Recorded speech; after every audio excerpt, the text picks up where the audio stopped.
I was at my computer when she came in late again, around 10 p.m. Dinner and homework were done, and the kids were asleep, barely noticing her absence anymore, which saddened me. I'd been reviewing our shaky finances, worsened over 2 years, while she continued to spend unwisely. After handling the latest bills, I realized we might manage for a few more months, causing me to question my life decisions amid ongoing financial stress. I was so lost in thought that I didn't immediately notice her standing there, watching me. When I finally did, she broke the silence, her arms crossed and wearing a look of disdain. "Michael, I think we should get a divorce." It wasn't really amusing, yet I found myself suppressing a chuckle. My wife, my partner of 17 years, had just declared our marriage over, ready to dismantle everything we had built together. It was a sensation I hadn't felt in ages, and it almost brought a sense of relief. I glanced at her briefly, taking a final mental stroll down memory lane to our happier times. Then, reality snapped back into focus. Okay. I excelled more in programming than in management roles. However, skilled programmers often advance to leadership positions, leading to me becoming the senior manager of product development. Despite excelling in coding and knowing our flagship product inside out, I found myself in a managerial role, missing the joy of programming. The increased pay was appealing, but my duties left little room for coding. Eventually, I was fired due to inconsistent attendance and missed deadlines. It took me months to come to terms with the situation and find a solution I could tolerate. If it weren't for the kids, I might have gone crazy. Their consistent routine helped me regain a sense of normalcy. I fully embraced the role of being a stay-at-home dad, taking charge of household chores and chauffeuring duties. If my wife noticed this shift in our family dynamics, she never brought it up. I'm pretty sure she didn't even notice. We got married right after college and moved into our first apartment in Chicago. Money was tight, but we supported each other. Jennifer left her job after 8 years when we had our son Jacob, and our daughter Emily was born just over a year later. Indeed, they were given the most popular names at the time, following a family tradition. We purchased a 3-bedroom house in the suburbs, complete with enough space for a dog, and bought a family sedan and a minivan. Overall, our life was nicely set up with 2 kids, a pet, a house, and 2 cars. Perfectly average. I thought I couldn't be any happier, but I was mistaken. I was promoted to manager right after Emily's first birthday. My new salary was impressive, and it came with flexible working hours. I worked from home most days, only going into the office for meetings. When Emily began elementary school, Jennifer decided to return to work part-time. She quickly landed a job she liked at a startup marketing firm, going to work after dropping off the kids and finishing when it was time to pick them up. It was a perfect arrangement. We didn't need her income, so we saved all of it. I calculated that by the time our kids finished college, we could retire comfortably. 3 months before our 15th anniversary, I accidentally discovered that Jennifer was having an affair. It happened right around my birthday.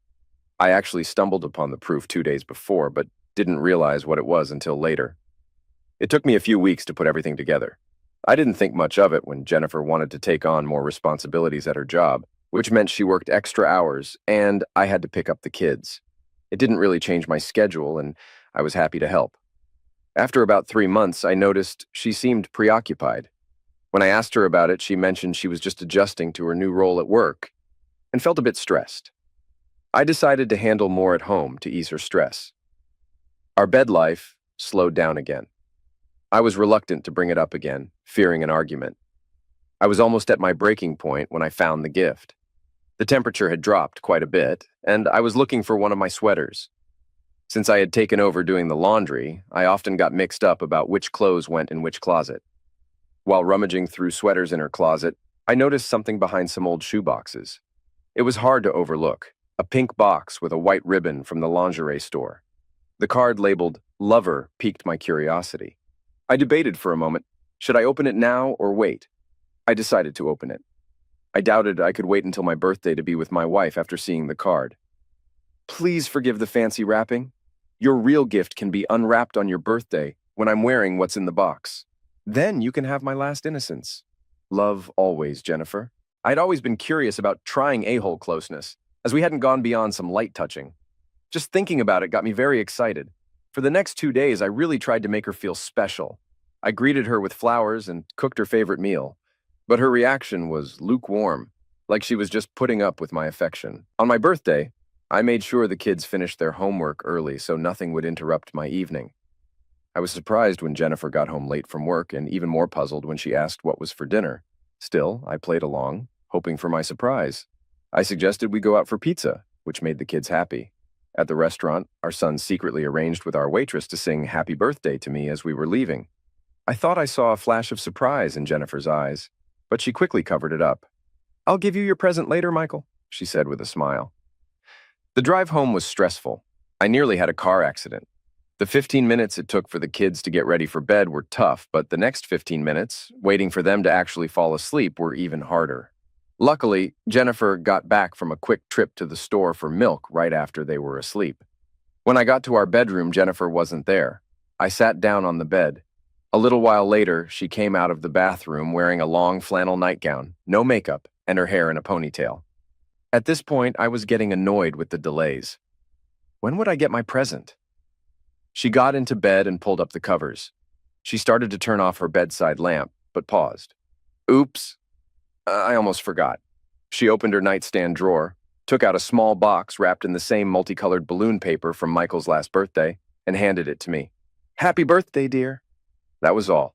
She turned over, turned off her light, and fell asleep. I was so stunned that I didn't even open the gift. My depression really kicked in the next day. I kept replaying the day's events, trying to understand what had gone wrong and why our night ended so poorly. I felt completely clueless and wallowed in my sadness for nearly 2 weeks. That unopened present seemed to taunt me, symbolizing my failure. I've heard all the typical sayings. The husband is always the last to know. I must admit, I was completely unaware. I couldn't even imagine Jennifer being unfaithful. It was so unlikely that I never even thought it could happen. However, the idea suddenly came to me when, 13 days after my birthday, she called to say she'd be home late.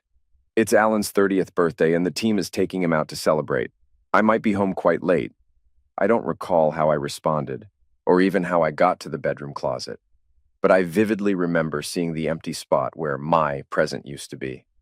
I also recall a terrible pain in my chest and then throwing up in the bathroom. For quite some time, I thought I was having a heart attack, and briefly, I wished it would end my life. Alan Henderson, Jennifer's boss, was a young, slick advertising executive who always seemed a bit sleazy. I had met him just once and didn't like him much because he seemed so fake.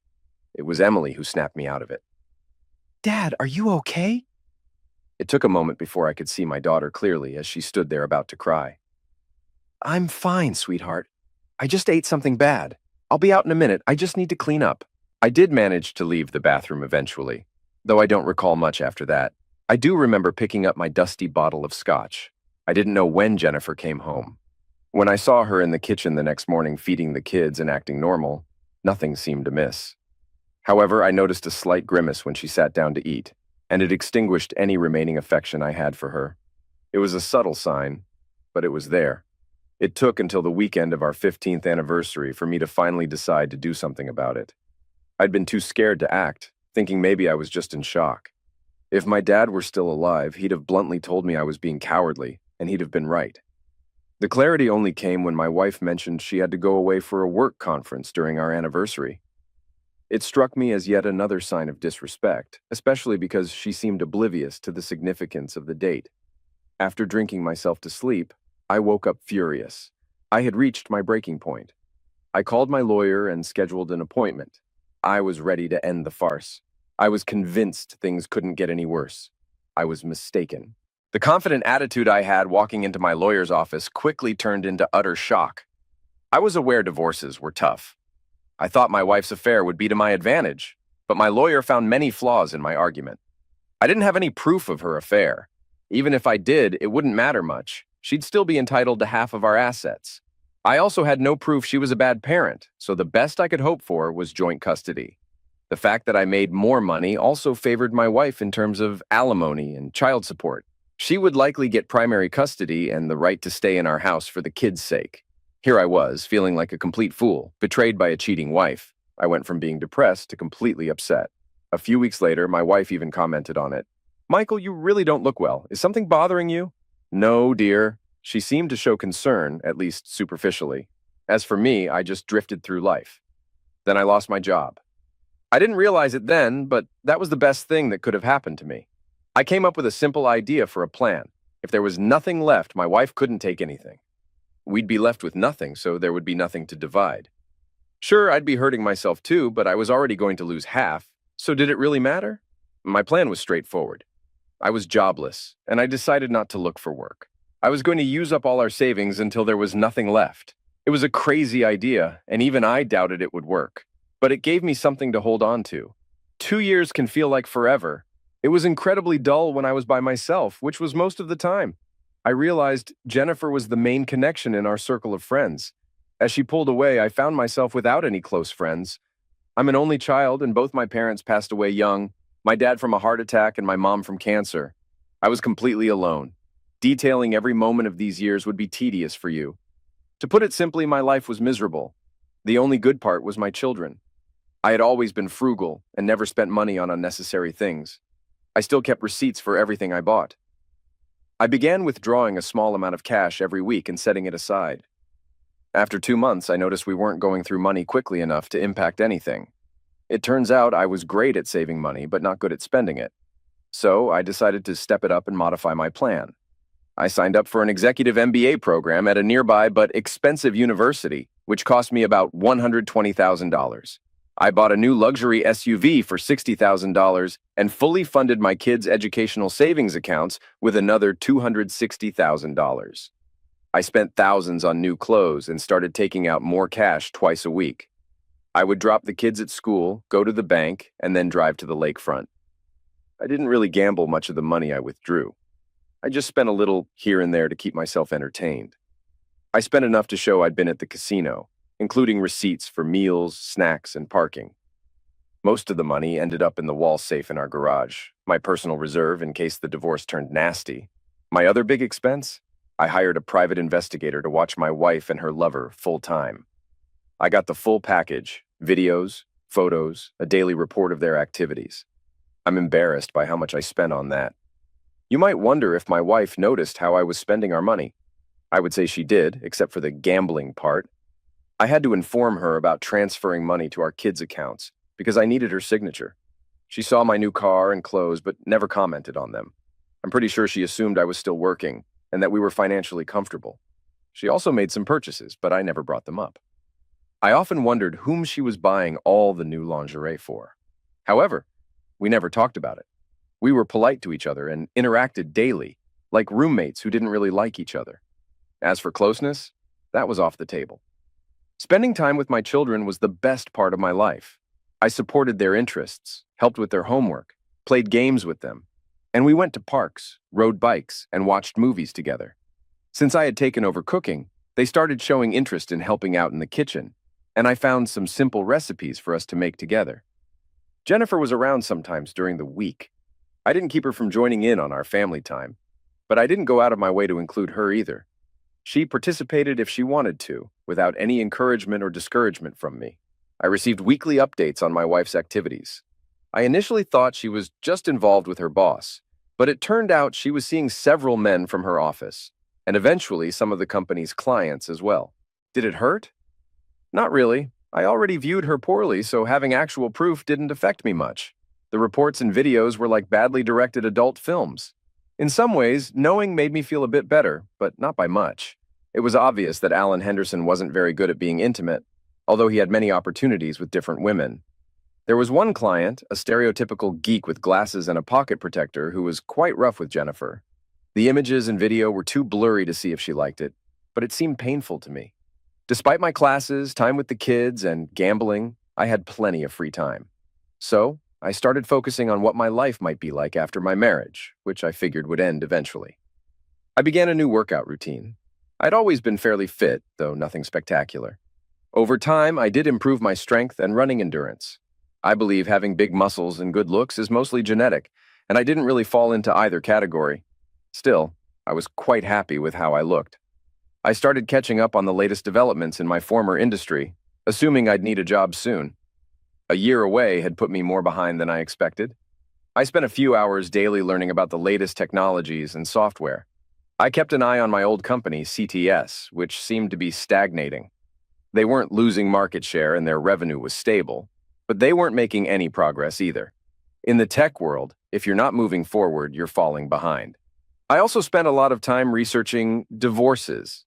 I did allow myself some time to think up new and spiteful ways to deal with my soon-to-be ex-wife. But mostly, I focused on how divorce affects children. I had worked through most of my own pain, and the kids had been a big part of that healing. I wanted to ensure I was fully prepared for their transition. There's a lot of information out there, much of which seemed nonsense to me. 8 months into my plan, I began to worry. My wife started coming home at consistent times and engaging me in conversation about my day. I responded shortly, but she persisted. She also began wearing more alluring nightwear, seemingly trying to reignite our old spark.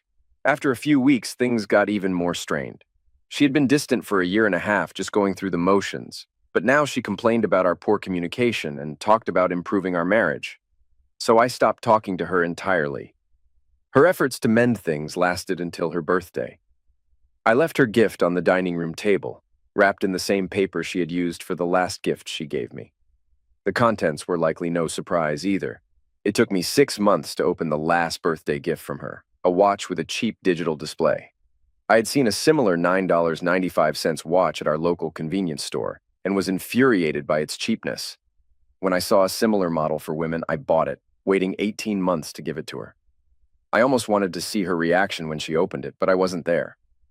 The kids and I had gone out for an impromptu movie night and got home late. She had left before we woke up the next day. Then everything returned to the status quo. Jennifer began staying out late again. We barely spoke at home. And then it finally happened. "Michael, I want a divorce."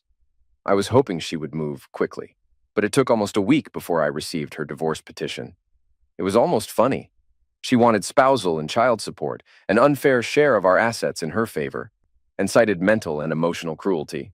I waited until the following Monday to take the kids camping so they wouldn't be around when I responded decisively. We came back 6 days later feeling relaxed and refreshed. Jennifer was at home waiting for us, sitting alone in the living room looking quite ill, possibly with the stomach flu. I wondered what surprised her the most. I had filed a counterclaim for divorce citing her adultery, asking for the house, the only real asset we had left, and full custody of the kids. Since I had been the main caregiver and was unemployed, I also requested spousal and child support. Additionally, I filed lawsuits for alienation of affection against Jennifer's 7 partners. I didn't expect to win these, but Illinois law allowed it, so I pursued them aggressively. I also sued her employer and 3 clients who were involved with her, not expecting to win, but hoping the bad publicity might help my case. Lastly, I sent a DVD of Jennifer's escapades to her parents and best friend, ensuring she knew I was ready to use it. She should have known about the evidence from my counterclaim, but I took no chances. The kids grabbed some snacks and went to their rooms to get ready for bed, ignoring their mother, who didn't try to interact with them. I grabbed a beer from the fridge and sat down across from Jennifer in the living room. She didn't look at me for a long time and seemed to be crying, possibly in pain. Eventually, she whispered, "You'll ruin me." I waited for her to look up so I could see her eyes when I replied. After a few seconds, I said, "God, I hope so." I expected to feel more satisfied in that moment. When a single tear rolled down her cheek, I felt nothing. "Do you hate me that much?" "Oh no, Jennifer, I don't hate you. Hate takes effort. I can honestly say I put no effort towards you. All my effort is for taking care of myself and my children." "But I am your wife." "Stop. I won't let someone like you tarnish my wife's good name. My wife was loving, caring, my best friend, and the mother of my children. She's gone. You're just the person who took her place. Don't act like you're related to me." She was silent for a long time before speaking again. "What am I going to do now? Is that a real question, or do you actually want my answer?" I didn't wait for her to reply before continuing. "There are a few things you could do. You could move far away and start over. That's what I'd suggest. I'm not letting my children spend time with you, so it won't affect them if you leave. Or you could stay here. Try to keep your dignity in town. But who knows who will hear about what you've done, or who would hire someone like you. Maybe you'll find someone desperate enough not to care about your past. But what kind of person would that be? Or you could end it all. I really hope you don't choose that. It would deprive me of the chance to see you suffer.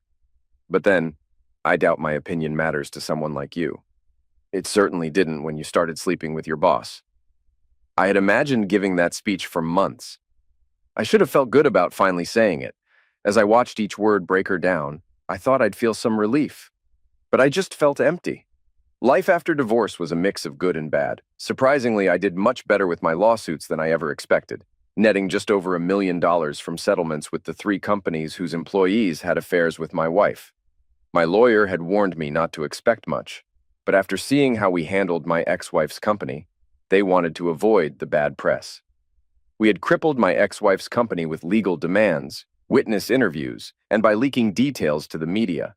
I also launched a secret campaign, emailing the CEOs of their remaining clients about my wife, her boss, and their affairs, asking if they really wanted to be associated with that company when everything fell apart. Gradually, their business suffered. Revenues fell, and employees who wanted to avoid the scandal left. Eventually, they went bankrupt. Alan Henderson was fired and left town in disgrace. Receiving a $200,000 check from that case was smaller than my other wins, but felt more rewarding. I didn't win anything from my lawsuits for alienation of affection, though I hadn't really expected to.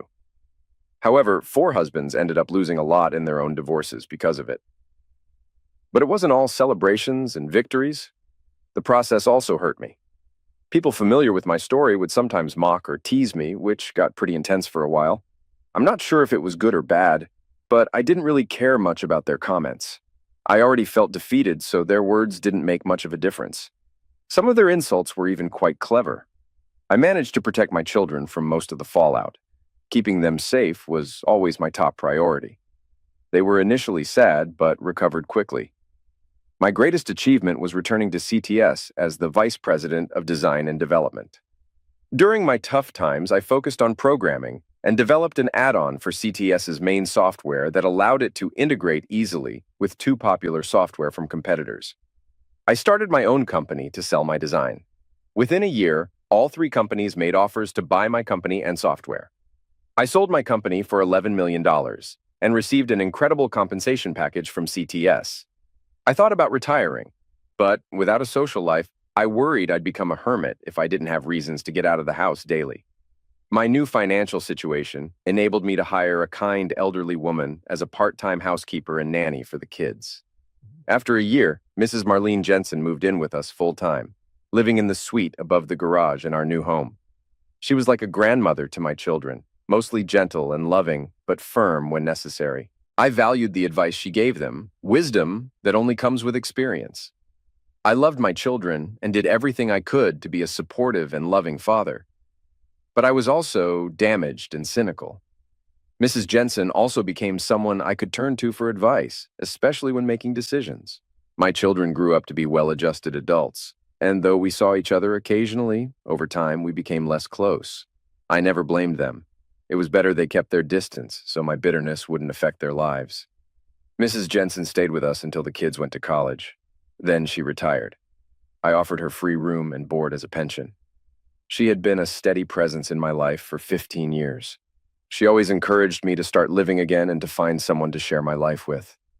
I appreciated her efforts, but ultimately she passed away, knowing I would always be alone. I never really opened up to anyone again.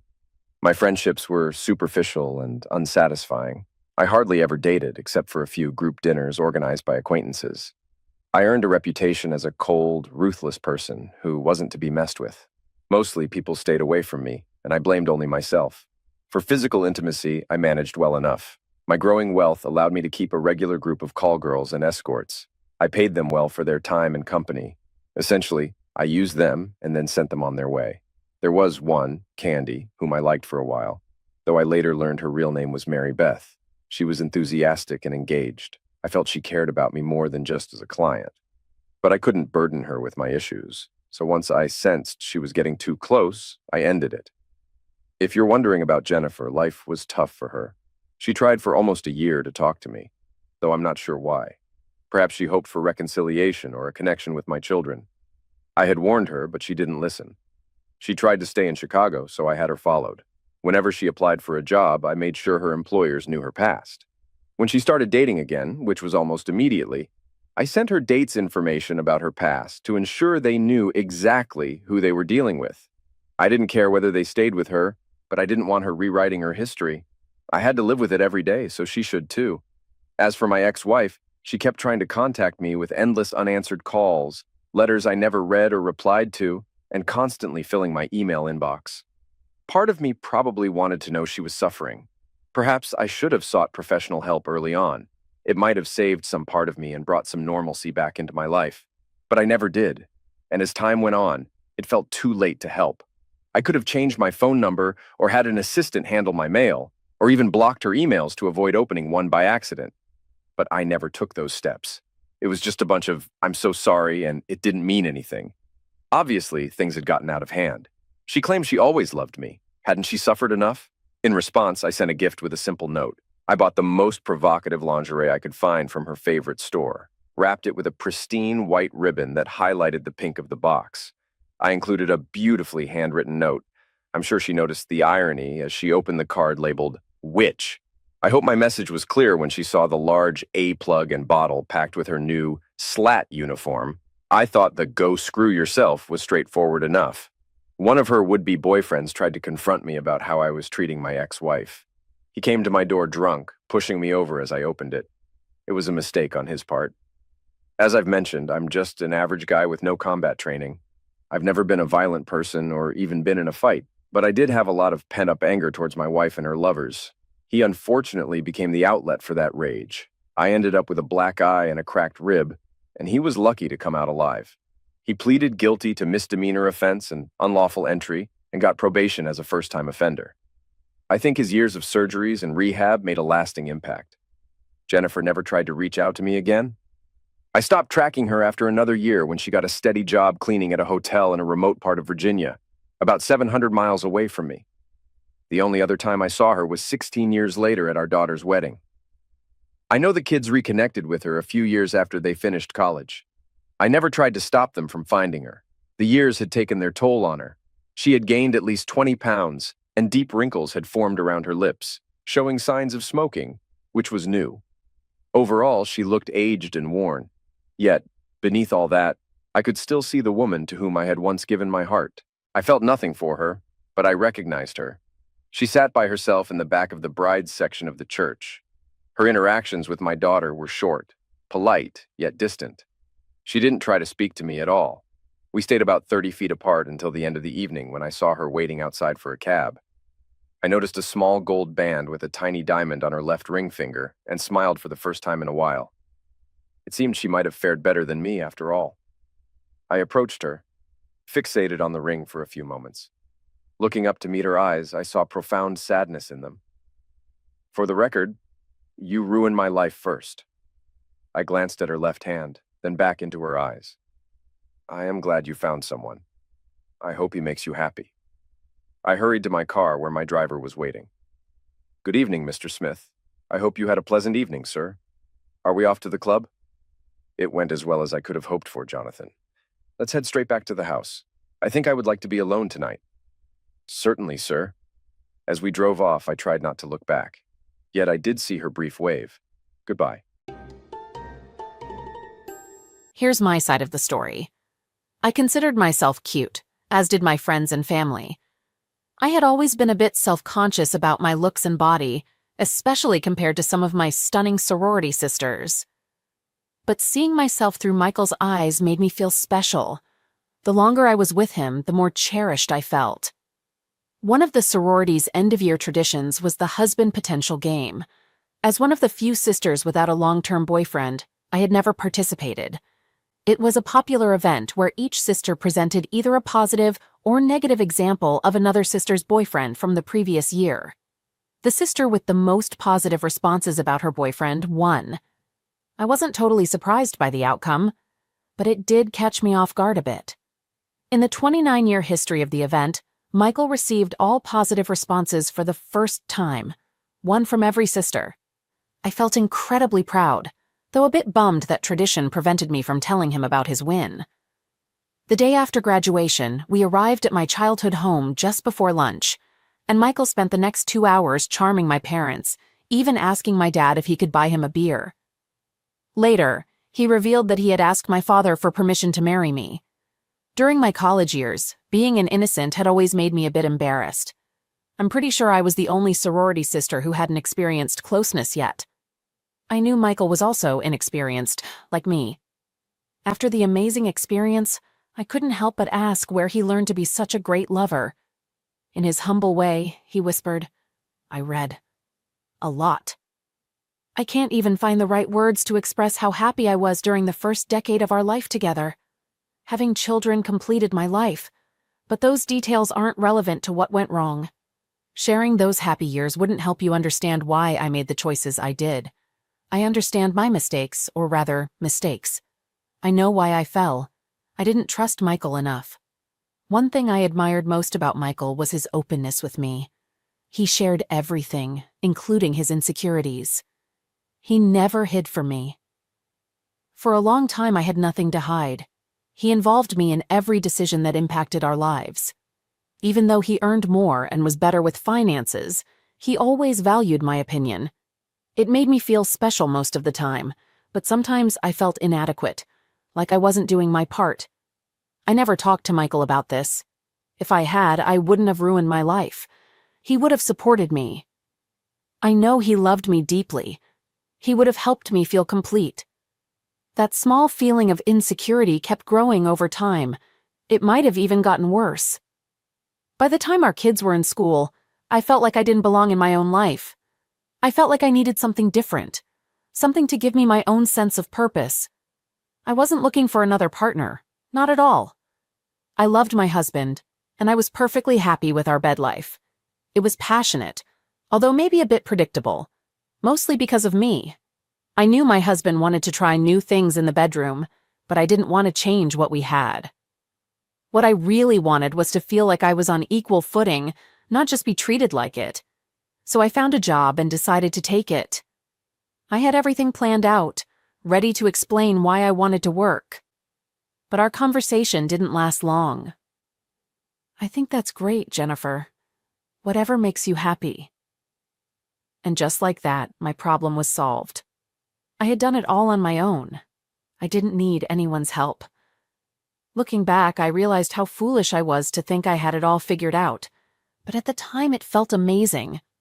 I felt like I could conquer the world as a confident, independent woman. The atmosphere in our office was often flirty, and at its worst, it could be described as downright debaucherous. My coworkers, both men and women, were young, bold, and full of life. There were several office romances happening. No one was in a committed relationship. It was all about casual act, and nobody seemed to hide it or think it was wrong. My boss was probably the worst of them all. Alan Henderson was decent-looking, although not really my type. People often teased him about his inability to keep a girlfriend and cheered him on for his latest conquests. I didn't rush into bed with the first guy who showed interest in me.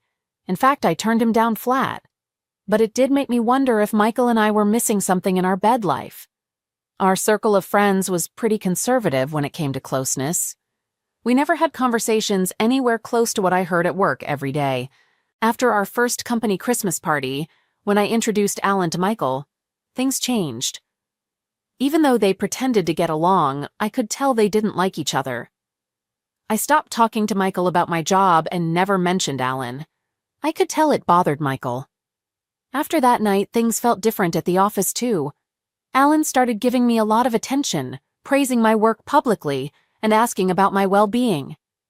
He started inviting me to lunch with him, where we'd talk extensively about work. He began seeking my opinion more often, then he'd ask personal questions before we returned to work.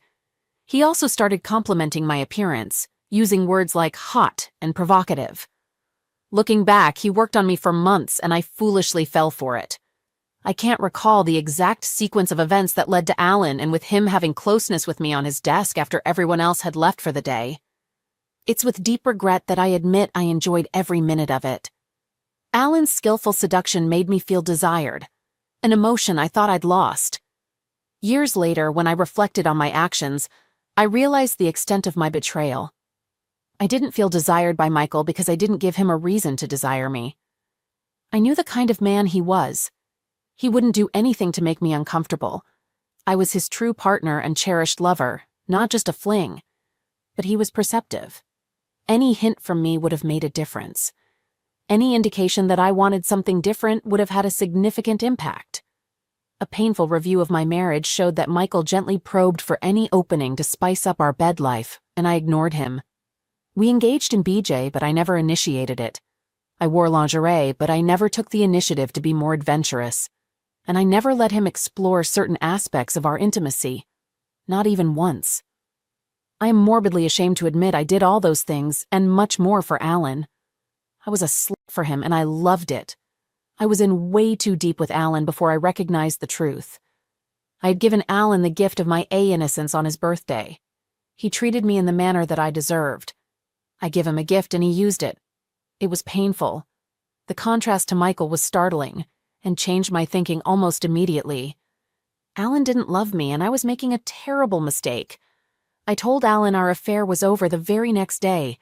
He laughed at me and shooed me out of his office. When I got back from lunch, there was a package waiting on my desk. It came with a note telling me to be in Alan's office at 5:30. Inside the package were photos of Alan and me in compromising positions. These pictures kept me under his control and trapped me in a nightmare that lasted for over a year and a half. Being coerced into sleeping with my 2 co-workers in Alan's office felt almost tolerable compared to what else I was forced to endure during those 18 months. I won't go into detail, but I felt like I was being used by Alan like a prostitute, and I despised him almost as much as I despised myself. I struggled to find a way out of the situation, but always came up short. It wasn't until I reached a breaking point with the awful things I was being forced to do that I finally saw a way out. When they demanded that I have closeness with a guy in a crowded conference room, I knew I couldn't take it anymore. It was a horrifying experience, and it was the final straw. I finally found my solution after searching for so long. Courage. I confronted Alan and told him I was done, no matter who he showed the pictures to. He just laughed, and that was the end of it. I felt like such a fool for letting it go on for so long.